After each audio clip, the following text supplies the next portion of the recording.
Salve, salve, senhoras e senhores, e bebuns deste Brasil, dantes, muitíssimo mais varonil. E hoje volto aqui para apresentar, depois do intervalo dessa vez de tempo bem mais curto, apresentar mais uma boa e barata. E a cerveja de hoje é essa daqui, do gelo, a cerveja Moema.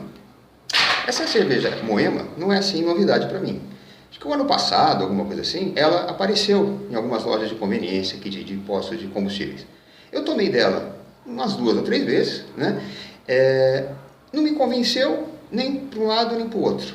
Ela é barata. Essa aqui eu paguei R$ 1,79 a latinha na rede de atacado açaí. Ela é barata, mas eu não sei ainda se ela merece o título de boa também, boa e barata. Porque das primeiras vezes que eu provei, ficou uma coisa meio inconclusiva, fiquei naquela coisa assim, e apareceu de novo agora, tem umas 2 semanas, e eu resolvi provar de novo para ver o veredito da coisa, Bom, esse nome, essa cerveja Moema, Moema é uma palavra que vem do Tupi, do Tupi-Guarani, e os registros do significado dessa palavra, às vezes eles são meio contraditórios, Às vezes a palavra aparece lá no idioma Tupi como sinônimo de uma mulher bonita, uma mulher formosa, e outras vezes aparece como sinônimo de uma mulher assim, dissimulada, meio falsa, uma espécie de uma capitu lá dos índios, E registro esse, da língua, que só existe até hoje por causa do Padre Anchieta. O Padre Anchieta foi o primeiro que sistematizou a língua tupi. Não fosse ele colocar no papel, isso hoje já teria se perdido. O Padre Anchieta ele foi o primeiro, ele é o autor da primeira gramática tupi do Brasil que existiu. Isso porque quando os portugueses chegaram aqui, os índios eles eram muito, muito primitivos. Eles não conheciam nem a roda, o índio brasileiro, metalurgia muito menos, e eles eram um povo ágrafo, nem a escrita eles tinham. Realmente eles eram muito primitivos tecnologicamente em relação ao europeu. Agora, ser primitivo, não pode ser confundido, como se faz muito, com ser ingênuo. Aquela coisa do bom selvagem, o cara puro. Isso não existe grupo ou etnia humana, por mais primitivo que seja ingênuo. Existem alguns seres humanos bons, mas o ser humano como grupo, ele não presta. Como espécie, menos ainda. Então o índio não tinha as coisas do ingênuo, ele só era primitivo. Tanto que quando o português chegou aqui, quando os índios viram aquela caravela, tem gente que até costuma comparar o grau de espanto do índio, comparar como se você estivesse andando hoje na rua e de repente baixasse uma nave espacial extraterrestre na sua frente. Eles comparam que o espanto que a gente teria seria o equivalente ao do índio quando viu as caravelas. Mas eu acho que não. O espanto do índio foi muito maior. Porque eu, pelo menos, eu consigo conceber a provável existência de uma nave espacial. O índio nem conceber uma caravela ali conseguia conceber. Então o espanto dele foi muito maior. Só que quando começou a descer aquele povo da caravela, aquele povo tudo vestido, dos pés à cabeça, devia estar fedido pra cacete. Devia estar um fedor só. E aquele pessoal trazia com eles artefatos que para o índio era mágico. Eram instrumentos assim, dos deuses.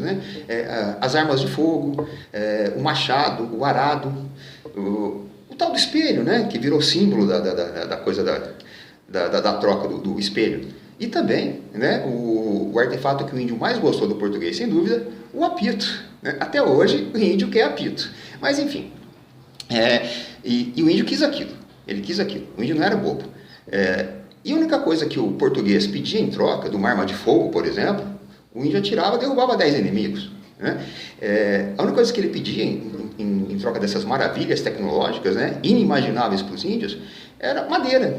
Para o índio aquela madeira estava em volta dele, estava cheio daquela madeira ali.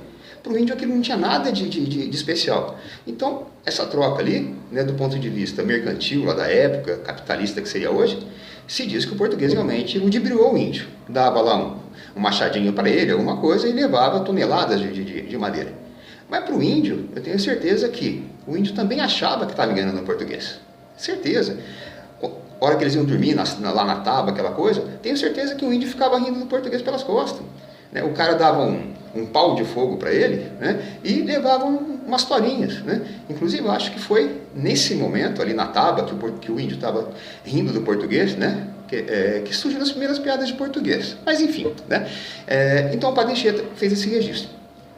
Além do registro na língua tupi, o nome Moema, né? Para quem gosta de ler um pouco, ou mesmo que não goste tanto, mas que tenha feito lá o colegial, o saudoso colegial, hoje o triste ensino médio, quem acabou lá o seu colegial por volta de fins da década de 70, meados da de 80, conhece esse nome Moema também, do poema épico Caramuru, né, de autoria do Frei Santa Rita Durão.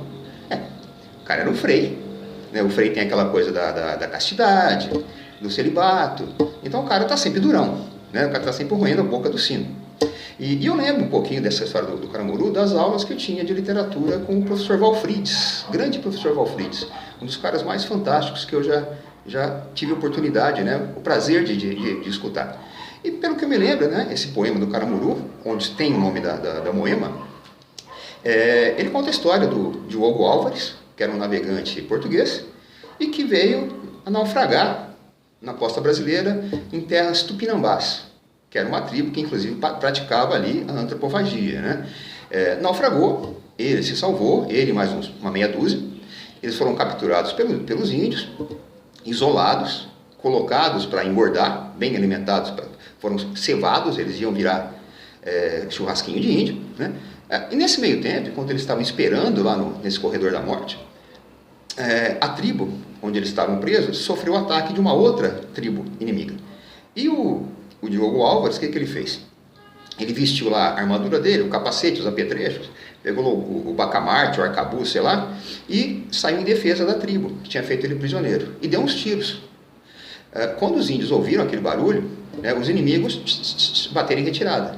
E os da tribo olharam para ele como se ele fosse não mais um homem, né, e sim como se ele fosse um deus, porque ele tinha na mão ali o poder do trovão, né? Ele era comparado ao deus Tupã, que era o Thor lá dos índios, era o deus do trovão dos índios lá, era o Thor dos índios, o Tupã. E a partir desse momento ele ganhou esse nome de Caramuru, que significa, segundo o Frei Durão lá, o filho do trovão. E aí ele, lógico, escapou da panela dos índios, passou a ser visto como um deus, se apaixonou lá pela filha do cacique, a Paraguaçu, que segundo o Frei Durão era uma índia de pele branca, se apaixonou pela índia, o cacique aceitou aquele casamento de muito bom grado, deu as bênçãos para o casal, porque na época também, volto naquela coisa que o índio não é idiota, né? Era comum os caciques oferecerem as filhas em casamento ao português, né? Porque isso fortalecia aquela tribo do ponto de vista militar, né? Porque outra coisa que é errônea se pensar, é que antes do português chegar, o índio era tudo amiguinho, vivia tudo na santa paz, nada, né? O ser humano, seja de que etnia ou grupo for, o ser humano nunca viveu em paz, e nunca vai viver, né? A história da humanidade sempre foi uma civilização bebendo o sangue da outra, e com o índio não era diferente. E uma vez que havia essa aliança através do casamento, aquela tribo ela ficava sob a proteção da coroa portuguesa, então era vantajoso. Então o cacique deu a filha de bom grado pro Diogo Álvares, pro Caramuru. Bom, casaram, aquela coisa toda. Segundo os costumes da tribo, ele podia ter lá umas amantes, e estabeleceram um triângulo amoroso com a cunhada, que é justamente a Moema. Então o Diogo Álvares casou com a Paraguaçu e comia a cunhada também. Para você ver que o Nelson Rodrigues, mais do que atemporal, ele é universal. Isso de comer cunhada não tem escapatória, isso é de praxe.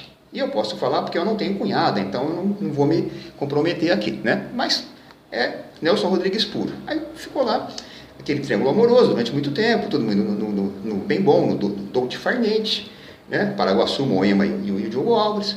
Até que, um belo dia, aconteceu um outro naufrágio naquela costa. E aí eu fico pensando, que lugarzinho amaldiçoado, né? Essa tribo Tupinambá, essa praia Tupinambá. Pelo jeito, tudo quanto era navio que passava ali, naufragava, né? Era uma espécie de um triângulo das Bermudas dos índios, né? No caso, o triângulo das Tangas, né? Então, passou pelo triângulo das Tangas ali, o navio desaparecia. E esse naufrágio era de um navio francês, né? Os índios, junto com o Caramuru, salvaram alguns tripulantes, conseguiram salvar alguns. Eles ficaram lá durante um tempo. E depois de um tempo, a França mandou uma outra nau para resgatar os tripulantes, né, os sobreviventes. O Diogo Álvares viu nisso uma chance dele voltar para a Europa. Embarcou nessa nau de resgate, levou a Paraguaçu com ele e deixou a Moema para trás, que era a amante, não levou a Moema. E o que se conta é que, assim que a nau partiu, a Moema se lançou ao mar, nadando atrás da embarcação. Obviamente não conseguiu, né, alcançar e morreu afogada. Pelo que eu lembro, o professor Valfrides falou, o poema acaba ali, com a Moema morrendo afogada atrás lá do Diogo Álvares, né, nadando, louca de paixão, treslocada de amor atrás do Diogo Álvares, e morreu afogada. De onde eu posso inferir, antes de experimentar de novo, que a Moema é uma cerveja que seria o ideal para você afogar as mágoas. Mas a gente vai conferir isso já já, né? Mas vamos lá então. Vamos ver agora é a prova final, está aqui, a embalagem. É uma embalagem assim, pela cor, assim, uma cor meio cansada, né? Assim, feia, mas também não achei grande coisa não. Esse amarelo, parece um amarelo meio velho, um troço meio cansado, dá uma impressão de cansado. A Moema, ela tem 4,5% de volume alcoólico, é o padrão, né, que a gente tem numa Pilsen aqui no Brasil. Ela é feita em Mato Grosso do Sul, né, na cervejaria... cadê a cervejaria aqui, que eu não estou achando? Pouco importa também. Mas vamos ver então. Então, o Big Bang, né, o barulho da criação do universo. Vamos colocar aqui.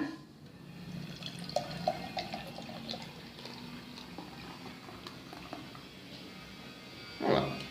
Ela tem um amarelinho, que não é dos mais pálidos, né? É um amarelo até põe escuro. Espuma não formou muito não, o que segundo dizem os entendidos sugere uma baixa carbonatação, que não é bom, mas enfim, vamos lá dar uma beiçada. O cheiro também não tem cheiro de quase nada, tem cheiro de quase nada.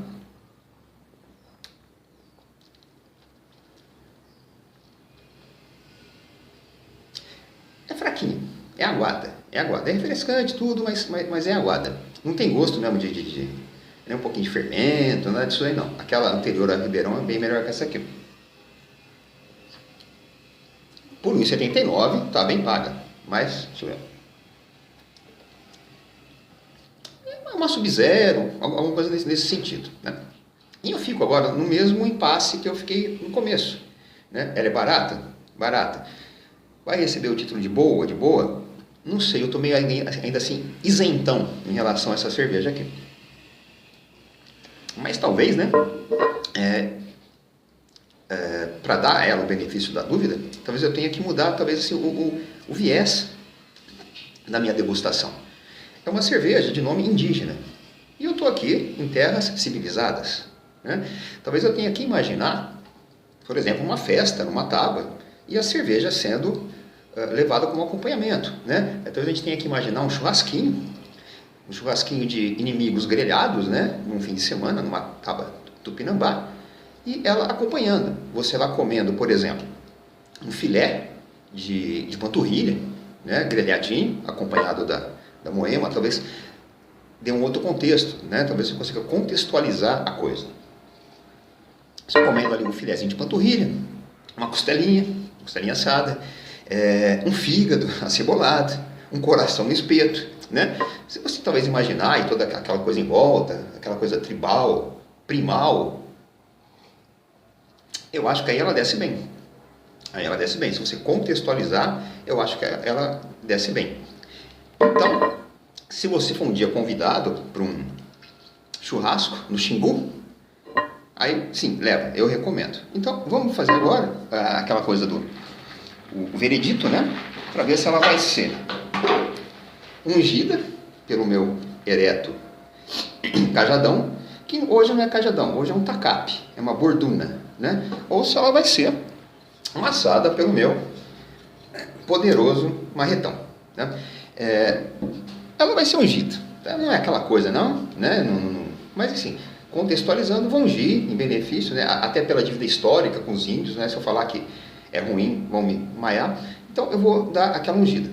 Quando eu faço a unção, né, que a gente declara a cerveja Cavaleira da Távola, que desce redonda, eu faço em latim. Ressacum jacta est, que significa a ressaca está lançada.